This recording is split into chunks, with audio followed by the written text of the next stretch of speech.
And they've been defending well, the Scots, at the point of the breakdown.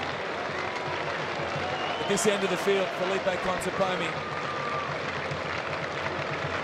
qualified doctor, probably diagnosed his own flu and decided that he was up for the task tonight. He kicks another 3.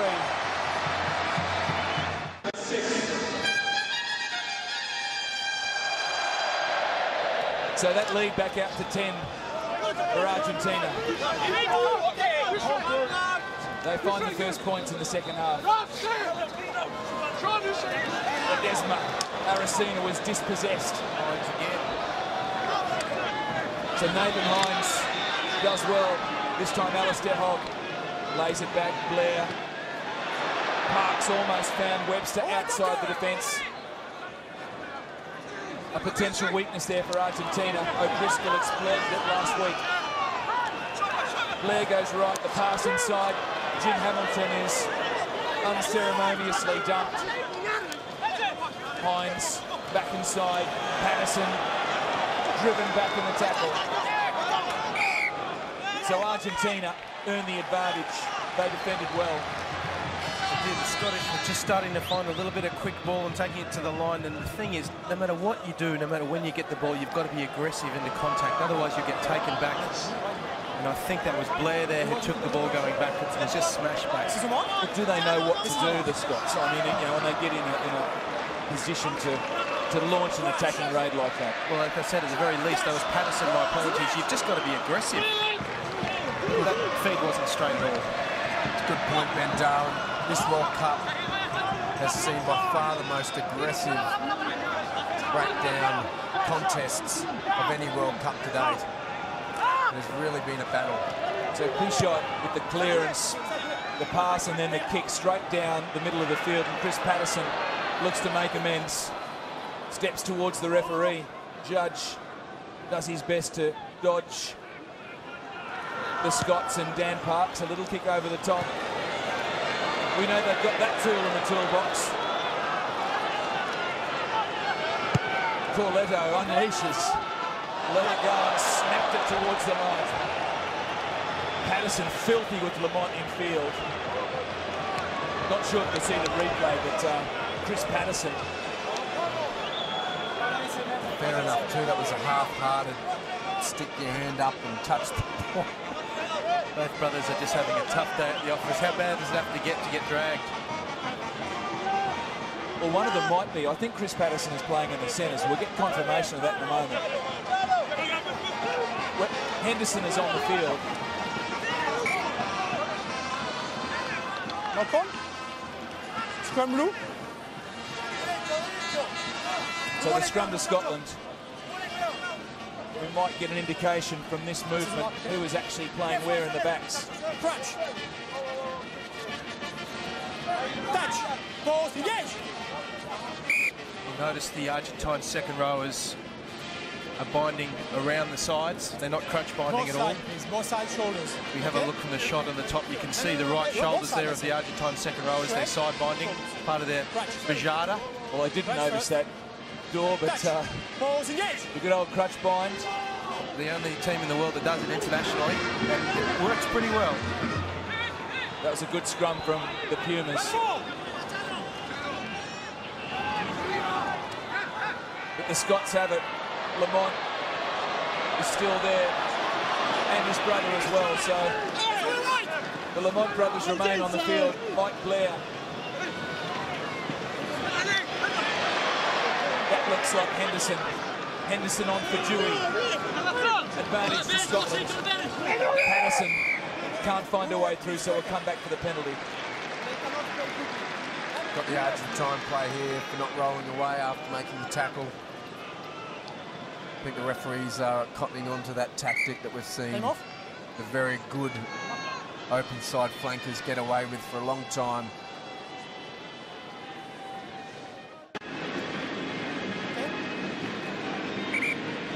So Chris Patterson, the experience of 80 tests under his belt. This is 81st. 612 points, only Gavin Hastings ahead of him on the Scottish list. And from the penalty, he says to his kicking counterpart, on the same side, of course, Dan Parks, you can have this one. Well, we know he can make the distance. Pretty much a carbon copy of the kick. He successfully converted in the first half. So once again, Dan Parks protecting this 100% record. Rugby World Cup 2007. 1 from 1 this evening.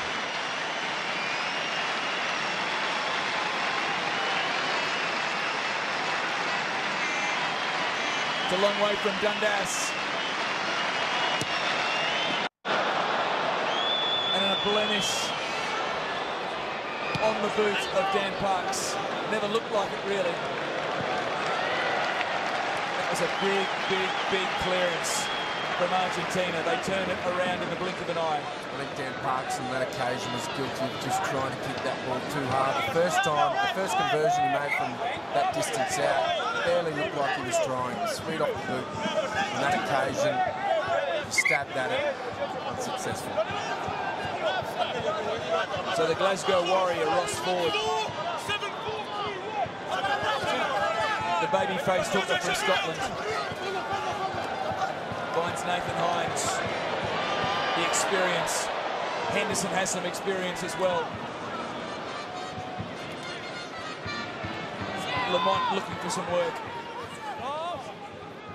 He carries it forward. Blair, the little dummy, finds Simon Taylor. Henderson onto Lamont. Lamont squeezes through. That's better from the Scots. But where was his support? His forward's just arriving now. Patricio Albacetti says thank you very much.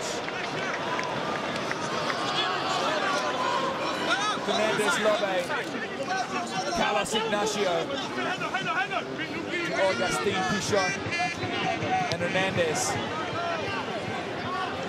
Borges gives chase.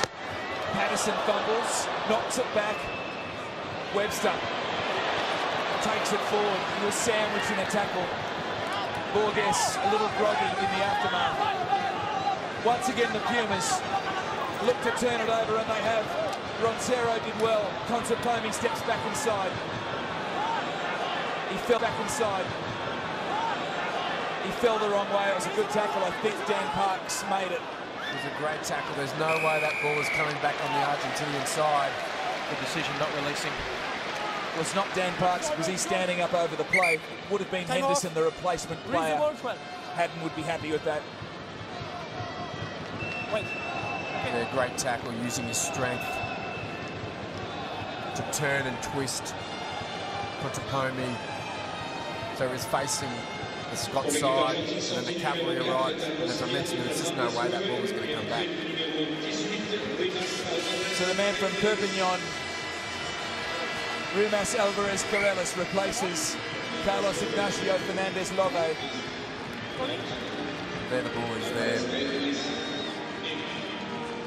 Well, this is Lamont, one of their first genuine attacking raids with ball in hand. Unfortunately, they wasted the opportunity. He had no support, he got isolated, and the Argentinians are really starting to get on top of the Scots at the breakdown. One of the great dangers in rugby is that when a man makes a clean break, the rest of his side just stands and watches what's going on and forgets they've got to make it clean. And you can't be a spectator, you've got to work as hard as you can off the ball, make sure you're the first there to get the clean out. That's what caused the turnover. Well, the English did it so effectively yesterday against the Wallabies. They dominated the breakdown, they rattled George Gregan, and the back line was disjointed. The Pumas are up by 10, there's half an hour to go. And they come away with it. Such is their style, the trend of turning it over, the pass to Consopomi, the short pass, Coletto was flying, but... No, I said advantage over. Because it was interesting for you. Almost hung on to it. I don't think that Consopomi was looking for Coletto, but Coletto was certainly looking for the pass. Yeah, you're right, Rupert. Consopomi was actually looking to hit his winger, but Coletto, as he does, just flies from that fullback position and enters the line at absolute blistering pace. If he held on to that, it could have been on for young and old. And we talk about specific communication. He obviously didn't tell him exactly where he was. So Parks back inside. Henderson. Back inside again. Blair, this time to the forwards. That's passive from Alistair Hogg on the back foot. Back to Parks, and again, the high kick is the option. Borges comes in, Lucas Borges, socks down, head up, takes the ball well. He shot. And Hernandez this time, and...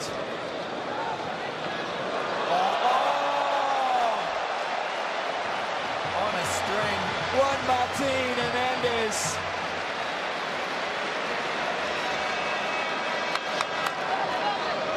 Have a look at this. Perfect strike. That is the sort of kick that forwards like to look up and see. It gives them incentive to do well at the line-out, but Scotland have managed to pull it off. Well, Scotland tried to make that throw over the 15 and only just got away with it on that occasion. Got them team into some serious trouble.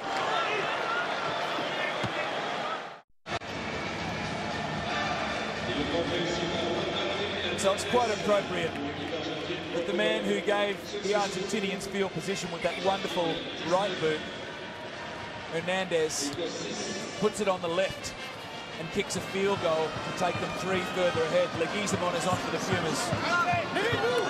Come back. Number 1, come back. 1.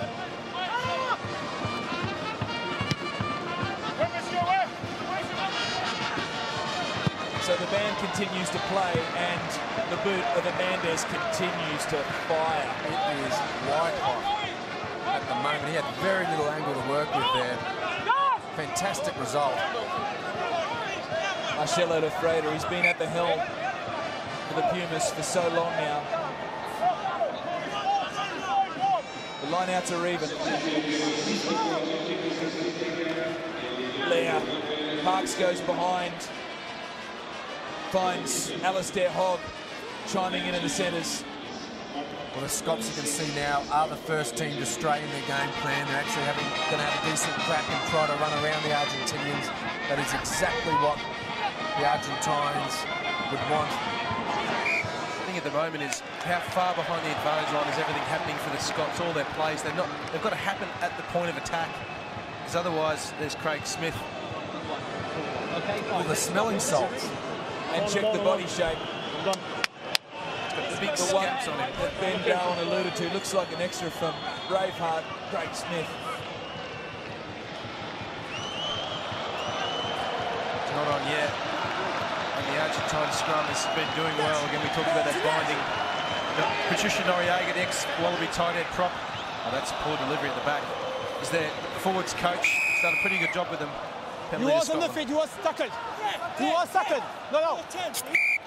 10. So Longo Elia is taking that one casually, and he pays for complacency. Number 1. Well, Number 5. 4 changes here at the same time. 7.